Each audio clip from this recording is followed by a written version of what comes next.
do que esse texto fala e de onde ele está inserido. Até porque eu li um profeta chamado profeta menor, não pela sua unção ou pela sua importância, profeta menor porque é um livro de 3 capítulos. Por isso que existe essa divisão chamada profetas maiores e profetas menores, também no livro, não a relevância deles. Então, antes de eu explicar o versículo, quero falar um pouco do que se trata esse texto, esse livro. Naum é um profeta chamado profeta menor. Israel, na época de Naum, era um país dividido em 2 grupos ou em 2 reinos. Um reino chamado Reino do Norte e o outro reino chamado Reino do Sul. O Reino do Norte era um reino, Israel eram 12 tribos, e o Reino do Norte eram 10 tribos, ou seja, era um reino muito grande. O Reino do Sul era um reino pequeno, somente 2 tribos. No norte era chamado Israel, no sul era chamado Judá. Naum era de Judá, que era do sul. O norte já nem existia mais organizado, porque os inimigos tinham invadido o norte, o reino do norte, o reino de Israel. Eles tinham destruído tudo. Então só existiam um reino pequeno de 2 tribos, que era esse reino de Judá. A capital, Jerusalém. Naum, ele era do sul. E Naum, ele é usado por Deus para profetizar. Leia depois Naum. Ele não vai profetizar para o reino do sul ou do norte, mas ele vai profetizar para os inimigos do povo de Deus. Existem 3 livros na Bíblia, 3 profetas na Bíblia, que eles foram usados dessa forma. Não para profetizar bênçãos, não para profetizar restauração, não para profetizar para o povo de Deus, mas para profetizar para os inimigos do povo de Deus. Quais são esses 3 profetas? Obadias, Jonas e o nosso amigo aqui Naum. Naum profetizou para os assírios. A capital dos assírios era a capital de Nínive. E ele é usado para profetizar essa palavra de juízo contra os inimigos do povo de Deus. Então essa palavra não era destinada ao Judá, era destinada aos inimigos. Quem entendeu, diga amém. Amém. Naum, o nome Naum significa conforto. Diga para quem está ao seu lado nesta manhã, diga assim: Deus vai trazer conforto para você. Posso ouvir um amém, queridos? Conforto. Esse é o nome Naum, esse é o significado do nome Naum. Então, quando você lê Naum, você está lendo um livro que ele era conhecido na antiguidade como poesia de guerra. Para você entender a dureza desse livro, era uma palavra dura, era uma palavra que estava sendo dirigida a uma nação, eu vou usar uma palavra pesada, uma nação arrogante. O que é uma pessoa arrogante? É uma pessoa prepotente. O que é uma pessoa arrogante? É uma pessoa cheia de si. O que é uma pessoa arrogante? É uma pessoa que ela acha que não precisa de ninguém, nem de Deus, de ninguém. Esse é o arrogante. Nínive, eles eram arrogantes. Nínive era uma cidade fortalecida. Nínive era igual à cidade de Jericó. A cidade de Jericó era uma cidade que era cercada de muro. Não eram muros pequenos, eram muros largos de pedra. muros que as pessoas construíam casas em cima. Nínive era uma cidade exatamente assim, fortificada. Deus já tinha usado um profeta para falar em Nínive. Quem que era esse profeta? Jonas. E Jonas foi usado por Deus para exatamente falar para eles: olha, vocês precisam se converter, porque se vocês não se converterem, Deus enviará o juízo sobre vocês. E para o desespero de Jonas, Jonas não imaginava que isso poderia acontecer. Quando ele falou essa palavra para os ninivitas, sabe o que aconteceu? Os ninivitas se converteram a Deus, se arrependeram dos seus pecados. Diz a Bíblia que o rei de Nínive falou: o que esse Deus quer? Que a gente se converta? Então a gente vai se converter? Vamos jejuar? E o rei de Nínive falou: todos vão jejuar, do mais velho até os bebês, até as crianças, todo mundo vai jejuar, até os animais vão jejuar. Nós vamos pedir perdão para esse Deus. E diz a Bíblia que eles se arrependeram e Deus enviou perdão sobre eles. Aleluia. Posso ouvir amém, queridos? Amém. Só que em Nínive, eu já estou pregando, só que em Nínive, os ninivitas, eles eram como algumas pessoas que nós conhecemos. Como assim? Os ninivitas, eles eram pessoas inconstantes.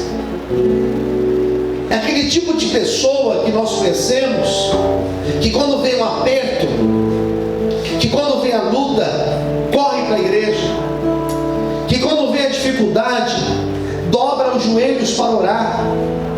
Existem pessoas que só oram, só buscam a Deus quando elas estão passando por problemas. Existem pessoas que só oram, só dobram os joelhos para orar quando elas estão passando por um momento de desespero. É uma doença, é um desemprego, é um problema com o filho. Daí ora, daí busca, daí faz jejum, daí traz oferta, daí faz campanhas, daí vem para o culto na terça, vem para o culto na quinta. Se tem culto na sexta, vem na sexta. Se no sábado tem um culto, vem no culto no sábado. Vem no domingo de manhã, vem no domingo às 18, vem na teologia na segunda. Por quê? Porque ela está desesperada pela resposta de Deus. Ó, tem um culto lá, ele vai lá. Tem um culto numa casa ali, ele vai lá. Por quê? Porque está em desespero. Os ninivitas, eles eram assim, só pegava no tranco, só pegava na pressão, só pegava se estivesse passando por luta.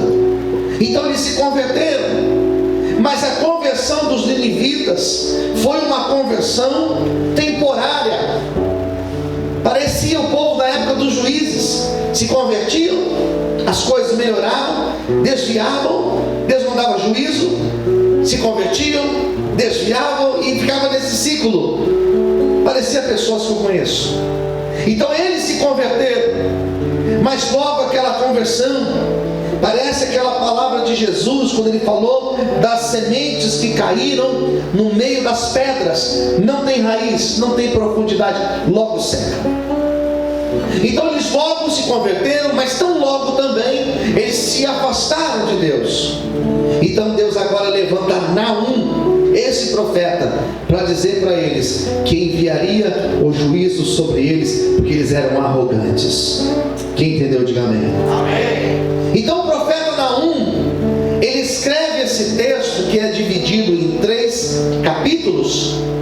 E o primeiro capítulo, eu não vou falar dos outros 2 últimos, mas o primeiro capítulo não é uma palavra simplesmente profética, é um salmo. O capítulo 1 de Naum é um cântico de louvor a Deus. E ele começa dizendo o seguinte, se a tua Bíblia ainda estiver aberta, ele começa assim no versículo 1: peso de Nínive, ou seja, senta, porque agora a palavra virá pesada. Quem entendeu, diga amém. Peso de Nínive, o livro da visão de Naum, o Ecosita. E olha o que ele vai dizer: Senhor é um Deus zeloso, que toma vingança. O Senhor toma vingança, é cheio de furor. O Senhor toma vingança contra os seus adversários e guarda a ira contra os seus inimigos. O Senhor, Ele é tardio em irar-se, mas grande em força, e ao culpado não tem por inocente. O Senhor tem caminho na tormenta e na tempestade. As nuvens são o pó dos seus pés. Palavra pesada. Quem está entendendo, diga amém. Deus não é brincadeira. Deus não é brincadeira. As pessoas podem até brincar de achar que Deus é um Deus que não está vendo, ou que não está ouvindo, ou que não é justo.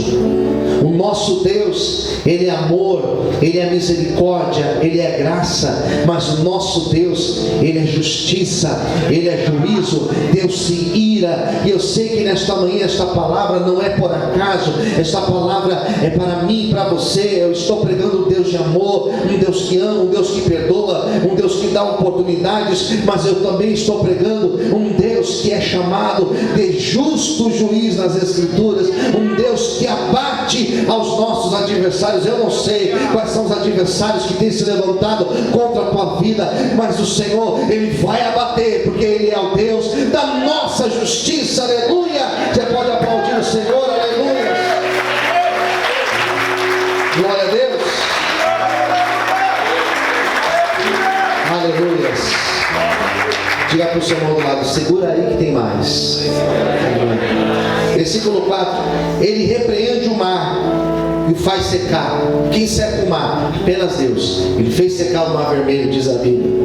Esgota todos os rios, desfalece Bazã, Carmelo, a flor do Líbano se murcha, os montes tremem perante Ele, os outeiros se derretem, a terra se levanta na sua presença, sim, o mundo e todos os que nele habitam. Quem parará diante do seu furor? Quem pode parar perante o furor de Deus? E quem subsistirá diante do ardor da sua ira? A sua cólera se derramou como um fogo, e as rochas foram por ele derribadas. Palavra pesada, queridos. Palavra de juízo. Posso ouvir amém? Amém. Daí vem o versículo 7, que foi o versículo que eu li. Ele fala assim: o Senhor, Ele é bom. Nosso Deus é bom. Diga comigo: Deus é bom. Deus é bom. Diga assim: Deus é uma fortaleza no dia da angústia. Diga assim: Deus conhece os que confiam nele. Quantos aqui confiam no Senhor? Então essa palavra é para você. Adore e exalte ao Senhor nesta manhã, em nome de Jesus. Aleluia. Glória a Deus. Eu vou parar aqui, não vou continuar lendo, porque o tempo não dá para explicar tudo, mas eu paro aqui nessa expressão do profeta Naum. Naum está falando para um povo arrogante, um povo que fez da sua cidade uma cidade fortificada. Naum está falando com o povo de Nínive, e Nínive não era uma cidade comum. Nínive era uma cidade que parecia um quartel-general. Nínive parecia aquele quartel que a gente passa ali na Avenida Tiradentes, aquele batalhão da rota. Era uma cidade daquele formato, com os muros bem altos, com guarita lá em cima, com soldados lá em cima armados, prontos para defender essa cidade. Naum era uma cidade que tinha uma porta de entrada, não tinha como entrar, ou melhor, Nínive era uma cidade que não tinha como entrar por ela, se não fosse por aquela porta. Era uma porta segura. Então quem morava em Nínive se sentia seguro. Quem morava em Nínive se sentia num verdadeiro condomínio fechado. Quem Quem está entendendo, diga amém. Com segurança 24 horas. Aqui ninguém entra, aqui ninguém toca na gente. Daí Naum vem com uma palavra dizendo: o Senhor é bom e Ele é a nossa fortaleza. Nós não estamos seguros porque nós moramos em Nínive. Nós estamos seguros porque nós servimos um Deus que é poderoso para nos guardar e para nos livrar. Podem 1000 cair ao nosso lado, 10.000 à nossa direita. Nós não somos atingidos, não porque nós estamos debaixo de uma redoma, não. Nós estamos protegidos porque Deus é a nossa fortaleza. Deus, se Ele for a tua fortaleza, fica tranquilo, porque já deu tudo certo. Em nome de Jesus, aleluia. Aplauda Ele nessa manhã. Aleluia. Posso pôr amém, queridos? Deus é a nossa fortaleza. Ele começa dizendo uma primeira verdade. Qual a primeira verdade que ele diz? O Senhor é bom. Jamais esqueça isso, por gentileza. O Senhor é bom. Fala para o seu irmão do lado: Deus é bom. Isso, Deus é bom. Tudo que Deus faz é bom. Tudo que está acontecendo hoje, preste atenção, porque isso vai te ajudar nessa semana. Tudo que está acontecendo hoje, tudo que está acontecendo na tua vida, tudo que está acontecendo no meio dos teus filhos, você que orou pelos teus filhos hoje, tudo que está acontecendo no teu casamento, ei, preste atenção, tudo aquilo que está acontecendo desde o começo desse ano, tudo isso existe um rastro de bondade de Deus. Ainda que você diga: não, pastor, eu estou na luta, eu estou na prova, eu estou na adversidade. Apóstolo Paulo certa vez escreveu aos Romanos dizendo que tudo o que acontece na nossa vida coopera para o nosso bem. Eu não entendo isso, irmão. Como é que pode uma luta cooperar para o meu bem? Eu não entendo. Como que pode desemprego cooperar para o meu bem? Eu não entendo. Como é que pode problemas familiares cooperar para o meu bem? Ainda que eu não entendo, eu sei que Deus está no controle e tudo que Ele faz é bom. O que eu não estou entendendo hoje, vai chegar um dia lá na frente que eu vou entender, porque Deus é bom e a sua bondade, ela dura para sempre. Aleluia. Você pode aplaudir o Senhor nessa manhã?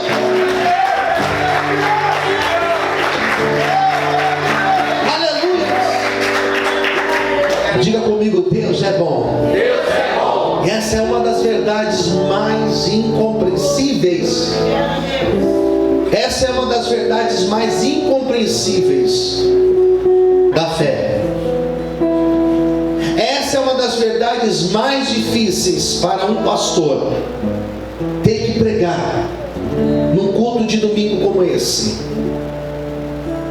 Porque eu posso pregar aqui para vocês que Deus é bom, e eu tenho certeza que a maioria, não vou generalizar, mas a maioria de nós que estamos aqui, a maioria de nós estamos vivendo uma